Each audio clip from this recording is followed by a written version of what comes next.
Hari ini yang kami buka laporan di Baris Krim Polri itu terkait dugaan tindak pidana kearsipan yang diatur dalam Undang-Undang Nomor 43 Tahun 2009 tentang kearsipan. Kenapa sampai hari ini keberadaan ijazah itu belum terungkap? Ini menjadi semacam satu tanda bahwa ijazah Pak Joko Widodo itu sampai hari ini memang masih misterius.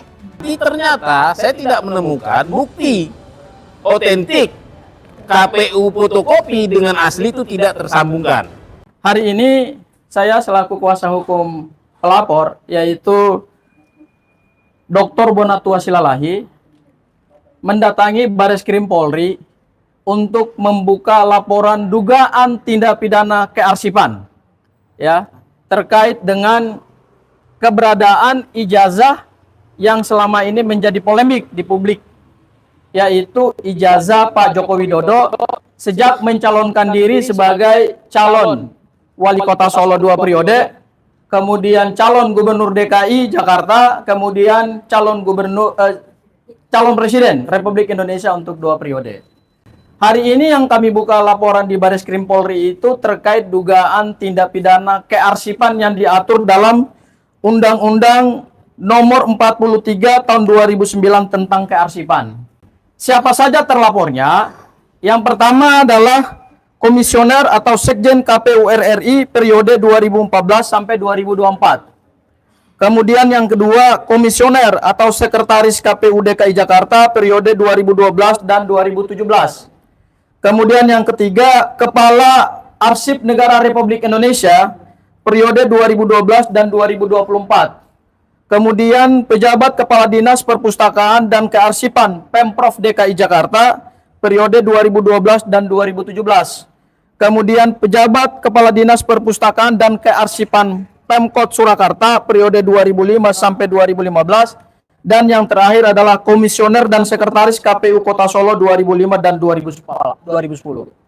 Yang kami laporkan itu ada 4 pasal. Yang pertama adalah pasal 83 Undang-Undang Kearsipan terkait dengan dugaan tindak pidana kearsipan. Kemudian juga pasal 86 Undang-Undang Kearsipan, pasal 55 tentang penyertaan dugaan tindak pidana, kemudian pasal 56 KUHP, 55 KUHP dan pasal 56 KUHP.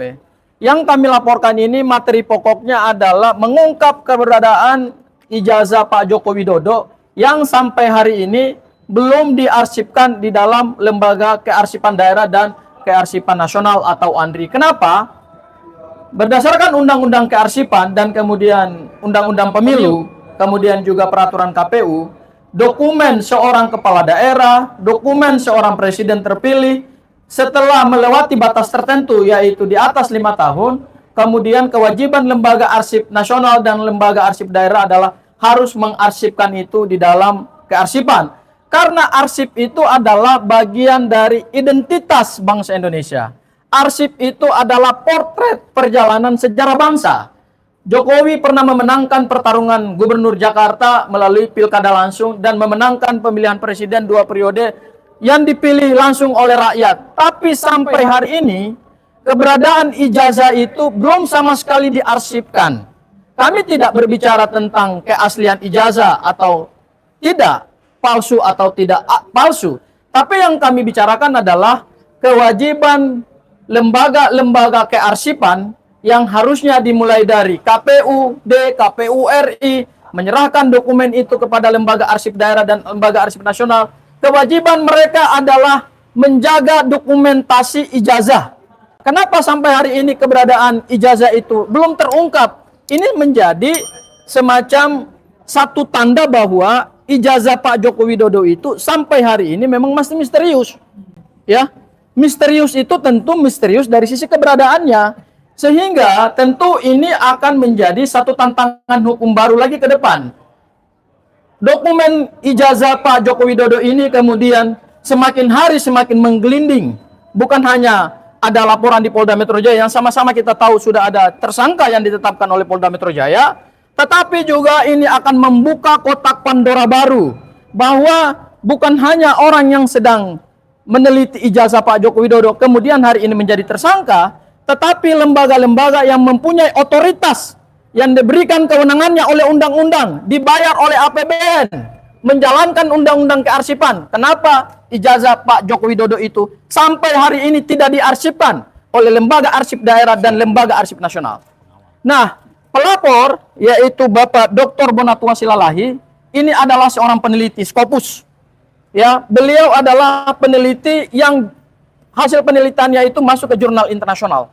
Laporan kami hari ini adalah karena Pak Bonatua ini sudah kecewa dengan jawaban yang selama ini diberikan oleh lembaga-lembaga yang dimintai transparansi dan akuntabilitasnya terkait dengan dokumen ijazah Pak Joko Widodo. Ya, mungkin nanti untuk kejelasannya saya serahkan kepada Bang Bonatua untuk menjelaskan dari sisi materi kenapa Bang Bonatua hari ini membuka laporan itu ke Baris Krim Polri. Silakan Bang Bonatua. Baik, terima kasih ya. Menyambung tadi penjelasan pengacara saya bahwa memang selama ini kan sebagaimana publik tahu bahwa saya sudah menyurati 8 kementerian lembaga untuk mendapatkan dokumen autentik ya dari fotokopi yang terlegalisir.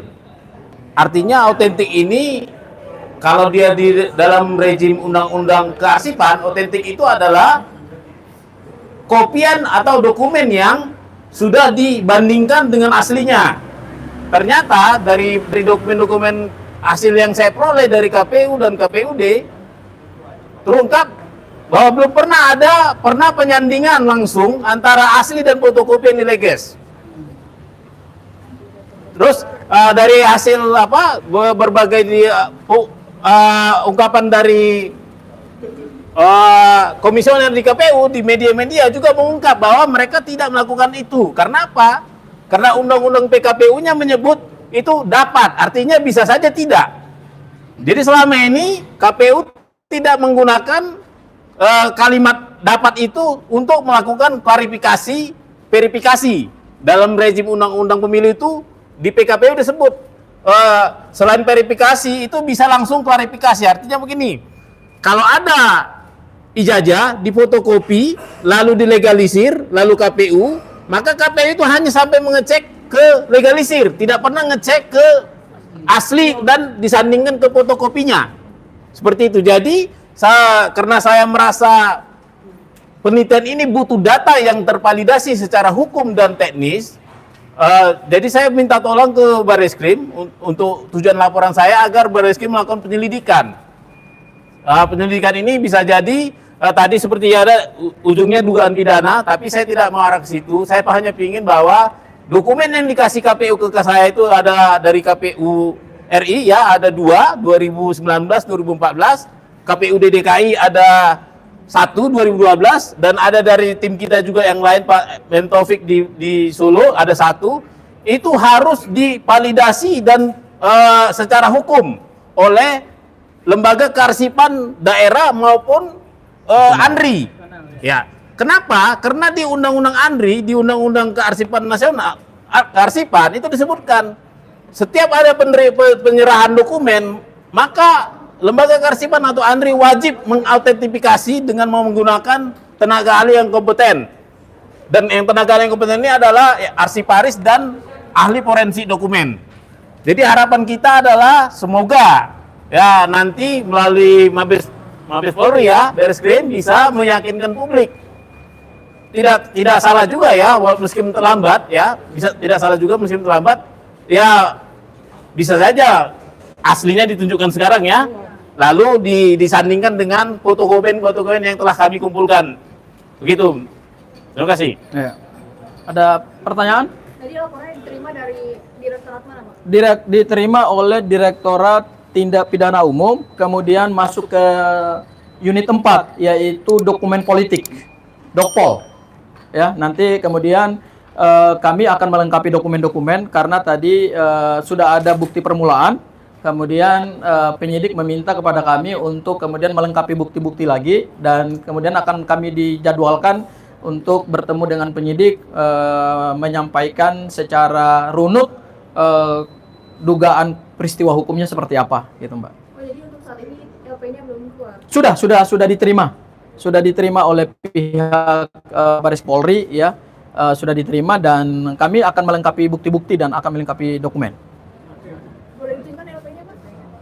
Kenapa, Mbak? Boleh ditunjukkan. Jadi hari ini sebetulnya yang diterima itu bentuknya adalah masih aduan masyarakat ya, masih Dumas. Jadi Pak Bonatua itu posisinya adalah sebagai pendumas ya dalam kasus mengungkap keberadaan ijazah yang kaitannya itu dengan undang-undang arsip. Jadi di undang-undang arsip memang dijelaskan bahwa ada sanksi administrasi tetapi juga ada sanksi pidana.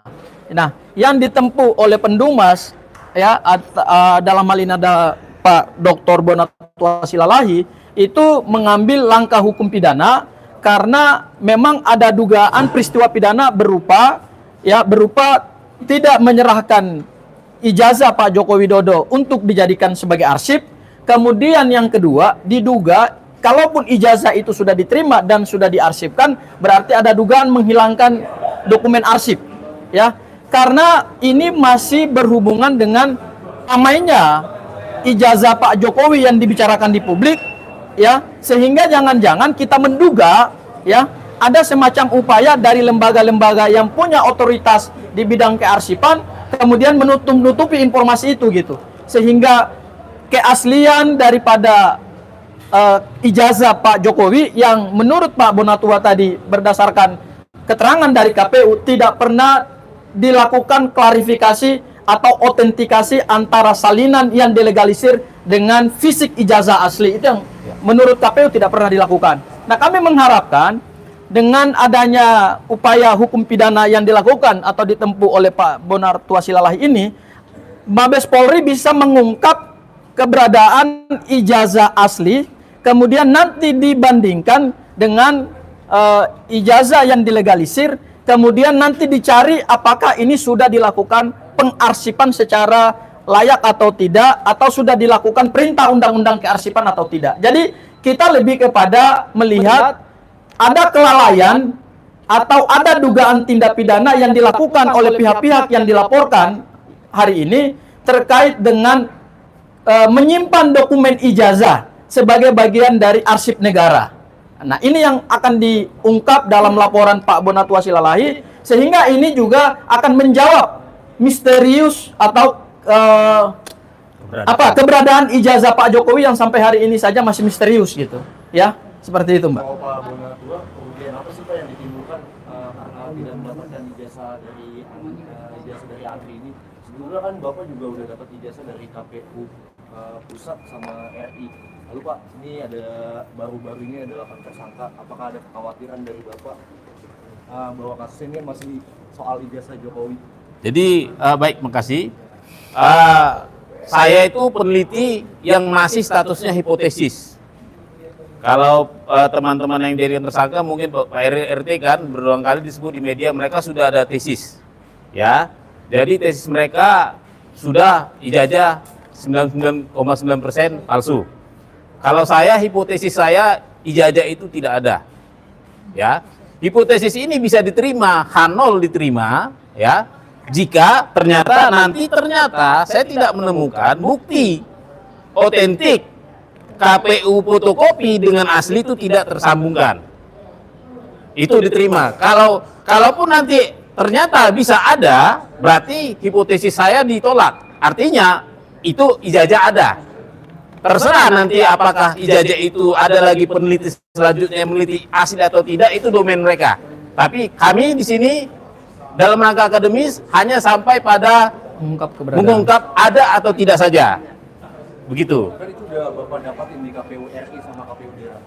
Ya, jadi gini, tadi kan seperti saya ungkapkan, dari hasil penelitian saya terhadap dokumen-dokumen yang dikasih KPU, tentunya kan yang saya minta bukan hanya salinan fotokopi ya, tapi ada dokumen backupnya bahwa fotokopi ini sejarahnya bagaimana, ya. Ternyata kan itu saya minta dokumen namanya verifikasi dan klarifikasi.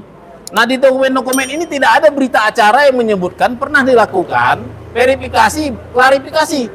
Hanya dilakukan verifikasi tanpa klarifikasi. Kalau klarifikasi itu ya dicek ijazah fotokopi dengan aslinya. Disandingkan. Disandingkan. Tapi kalau di Undang-Undang Kearsipan itu disebut autentikasi. Seperti itu. Dan tidak tersimpan di lembaga kearsipan, Bang. dan tidak dan uniknya memang sampai saat ini ya, baik itu lembaga kearsipan Daerah. Kota Solo, Prakarta, lembaga kearsipan DKI Jakarta dan ANRI mengaku tidak memilikinya. Seharusnya ini kan dokumen undang-undang kearsipan 5 tahun itu seharusnya sudah diserahkan ke lembaga kearsipan daerah atau ke ANRI seperti itu. Penetapan tersangka 8 orang itu Bapak ada kekhawatiran gitu, Pak? Jadi ini adalah apa ya, missing piece ya di sini. Kalau nanti depannya ada, ya kan, dan